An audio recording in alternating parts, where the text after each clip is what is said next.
নমস্কার বন্ধুরা, বাণীর ফুড প্যাশন চ্যানেলে সকলকে স্বাগত জানাচ্ছি।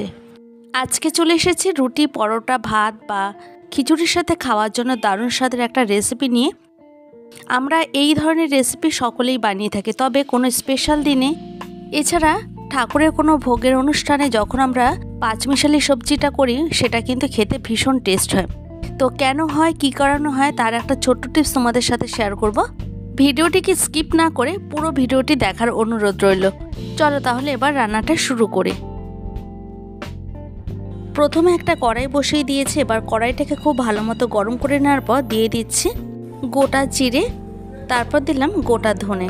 সবজির পরিমাণ বুঝে এখানে জিরে আর ধনেটাকে ব্যবহার করলাম। এখন গ্যাসের ফ্লেমটাকে একদম লোতে রেখে 2 থেকে আড়াই মিনিটের মতো খুব ভালো করে ভেজে নিচ্ছি। দেখো এইভাবে খুব ভালো করে ভেজে নিচ্ছে। আর এখানে ভাজতে ভাজতে খুব সুন্দর একটা গন্ধ বেরোবে। সেই পর্যায়ে এসে আমি গ্যাসের ফ্লেমটাকে অফ করে দিয়ে একটা প্লেটে ঢেলে নিলাম।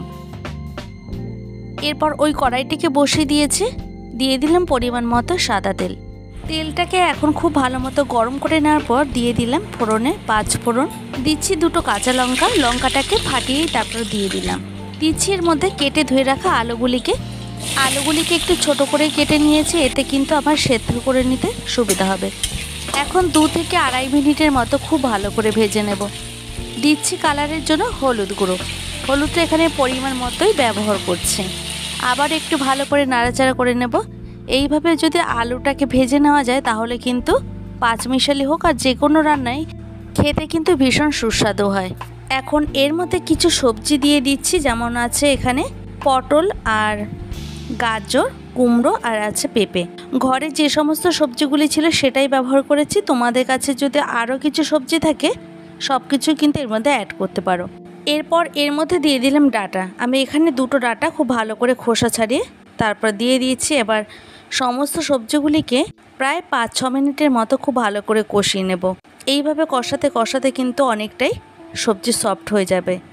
গ্যাসের ফ্লেমটাকে মিডিয়ামে রেখে এখানে সবজিগুলিকে খুব ভালো করে কষিয়ে নিলাম। এখন এইভাবে একটু ফাঁকা করে দিচ্ছি, কারণ কিছু মশলা দেওয়ার আছে।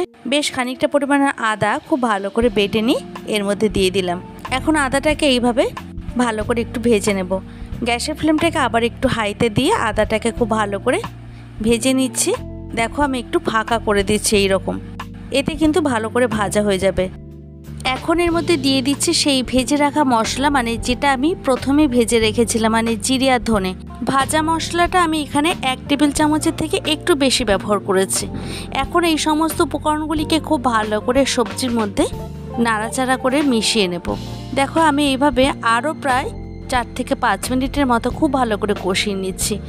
এইভাবে কষাতে কষাতেই সবজিগুলিকে একটু সেদ্ধ করে নিচ্ছি।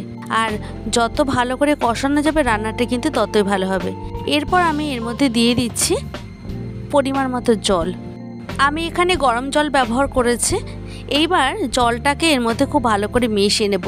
এইভাবে পাঁচমিশালি সবজি রান্না করলে রুটি, পরোটা, ভাত সব কিছুর সাথে খেতে কিন্তু ভীষণ ভালো লাগে। এখন এর মধ্যে আরও বেশ খানিকটা পরিমাণে জল অ্যাড করছি।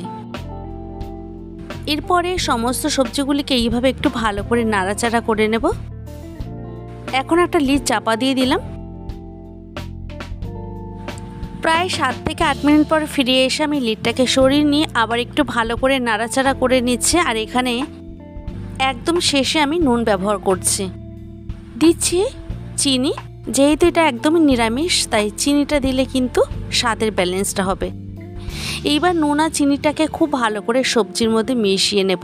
এখানে দেখতেই পাচ্ছ যে সবজিগুলি কিন্তু প্রপারলি সেদ্ধ হয়ে গেছে। একদম তৈরি আমার রান্না। এখন আরও 2 থেকে 3 মিনিটের জন্য আমি লিডটাকে চাপা দিয়ে দিলাম। 3 মিনিট পর ফিরে এসে ঢাকনাটাকে সরিয়ে নিয়ে আরও হাফ চামচের মতো আমি এখানে ভাজা মশলা দিয়ে দিচ্ছি। তারপর এভাবে একটু ভালো করে নাড়াচাড়া করে নেব। এর থেকে বেশি কিন্তু নাড়াচাড়া করলে সবজিগুলি কিন্তু ঘেটে যেতে পারে। এরপর একটা সার্ভিং বলে সার্ভ করে নিলাম। এটা রুটি, পরোটা, খিচুড়ি, ভাত সব কিছুর সাথে খেতে দারুণ লাগবে। যদি আমার চ্যানেলে এই ধরনের আরও নিত্য নতুন ভিডিও পেতে চাও তাহলে অবশ্যই একটা লাইক, কমেন্ট, শেয়ার করো। তোমাদের লাইক আর একটা কমেন্ট আমাকে কিন্তু আরও নতুন ভিডিও তৈরি করার উৎসাহ জাগিয়ে তোলে।